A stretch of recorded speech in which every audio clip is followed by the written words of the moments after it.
ای خواهر مسلمان، یک لحظه اندیشه کن. گشت معشوق صد کس، نام خود را پست مکن. والدین تو دارند در دل آرزو و امید. به حرمت خداوند سر آنان خم نکن. با مردهای بیگانه مکن واخوری اصلا.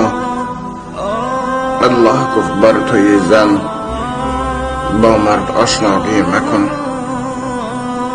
در بین یک زن و مرد سومین این شیطان است.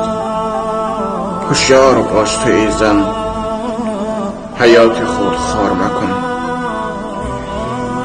در این عمر 2 روزه نگه دار ناموسی خویش. خواهی حیات خوشبخت، 5 وقت نماز ادا کن. باور مکن به هر مرد او کی داند عشق چیست.